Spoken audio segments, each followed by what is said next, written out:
Assalamualaikum warahmatullahi wabarakatuh. Perkenalkan, nama saya Umaymah Misihadi. Pada kesempatan kali ini saya akan menjelaskan hasil penelitian kami.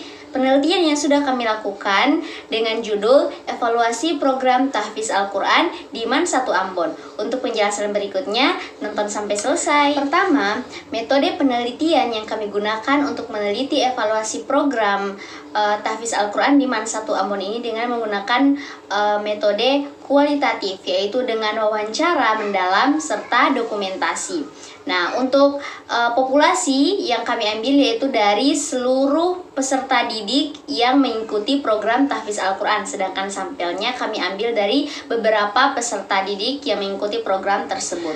Model evaluasi yang kami gunakan dalam penelitian ini adalah model CEPP atau Konteks, Input, Proses, dan Produk.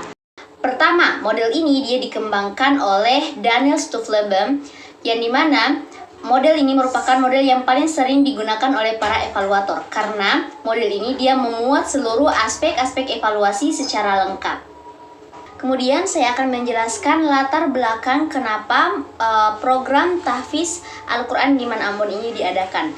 Berdasarkan hasil wawancara yang kami lakukan bersama pembina program ini, beliau mengatakan bahwa alasan beliau mengadakan program Tahfiz Al-Quran di MAN Ambon ini karena pertama, sangat disayangkan jika sekolah madrasah tidak diadakan program Tahfiz Al-Quran. Kemudian alasan yang kedua, karena sekolah ini mengadakan program tilawah Al-Quran di setiap pagi. Nah, di sini para siswa membaca Al-Quran dengan seadanya saja, tanpa memperhatikan makhrajul huruf, sifat-sifat huruf, dan yang lain-lain, sehingga mendorong pembina program ini mendirikan program Tahfiz Al-Quran di MAN 1 Ambon.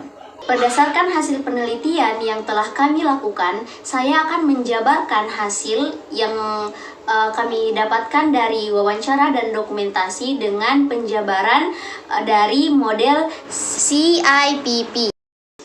Yang pertama yaitu konteks. Nah, evaluasi konteks ini bertujuan untuk memahami sejauh mana program sudah mencapai target yang sudah ditetapkan sebelumnya, serta untuk mengetahui relevansi program dengan kebutuhan yang ada.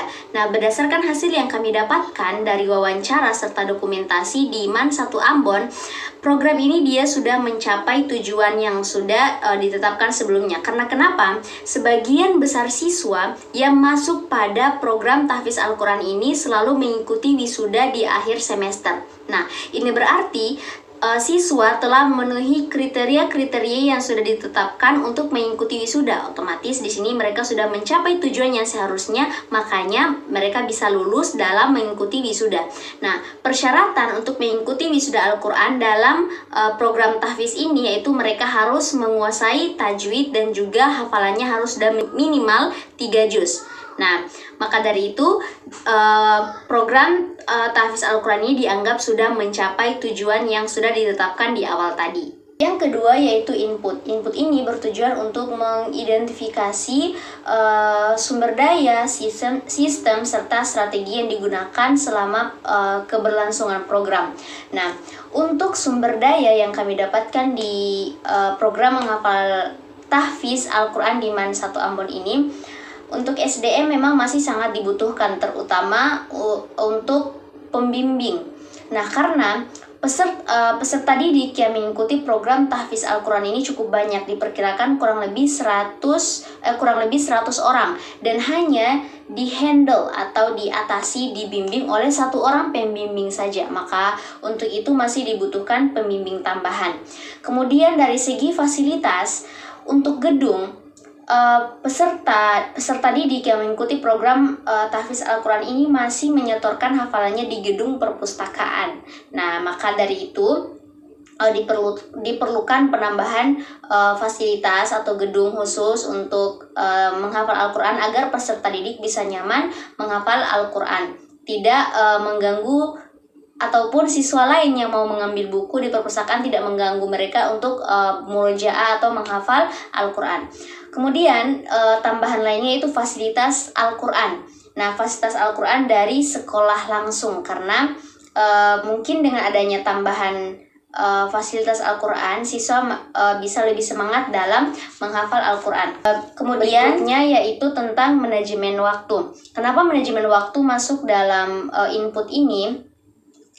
Karena pelaksanaan tahfiz Al-Quran ini perlu waktu khusus dan waktu tambahan karena dia hanya dilakukan selama 3 hari, yaitu hari Senin, Selasa, dan Rabu, dan itu hanya dilakukan saat jam pelajaran selesai, sehingga sedikit sekali waktu yang bisa digunakan untuk mengikuti program atau setor hafalan. Akan tetapi program ini dia menggunakan metode akhwain, jadi masih ada sedikit peluang bagi siswa karena mereka bisa menyetorkan hafalan mereka dengan teman sebayanya. Jadi itu bisa mengurangi sedikit waktu menunggu terlalu lama untuk menyetor hafalan kepada pembina, sehingga mereka bisa lebih mudah dalam menyetorkan hafalannya. Dan juga banyak sekali hal yang perlu peserta didik kuasai, yaitu imla atau menulis bahasa Arab, kemudian menghafal Al-Quran atau ziyadah, kemudian murojaah dan tasmi. Banyak sekali kegiatan yang mereka lakukan dengan waktu yang cukup sempit. Nah, maka untuk itu perlu lagi manajemen waktu yang lebih baik agar lebih memaksimalkan pelaksanaan program ke depannya. Langkah yang ketiga yaitu proses. Nah, pada evaluasi proses ini dilakukan untuk mengetahui atau mengidentifikasikan ke seluruh kegiatan yang dilakukan dalam program tersebut.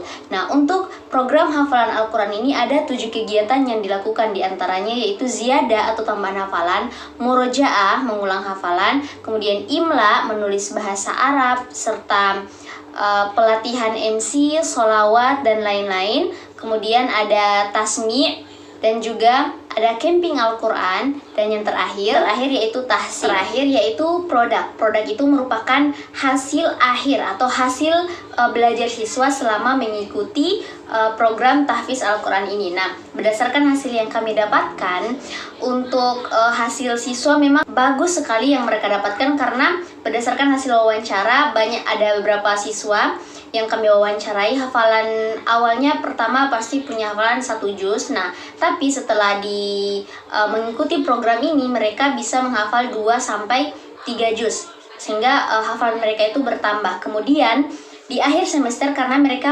mengikuti wisuda Al-Quran, jadi otomatis mereka sudah memenuhi kriteria yang seharusnya dicapai untuk mengikuti wisuda, yaitu harus menghafal 3 juz Al-Quran, dan setiap peserta didik yang bergabung dalam program ini selalu mengikuti wisuda Al-Quran secara keseluruhan. Maka program ini dianggap berhasil dan bermanfaat bagi siswa untuk menambah hafalan mereka serta menjaga hafalan mereka yang sudah dihafal sebelumnya. Untuk tabel hasil hafalan mereka, teman-teman bisa lihat pada gambar berikut. Demikian presentasi saya. Terima kasih. Wassalamualaikum warahmatullahi wabarakatuh.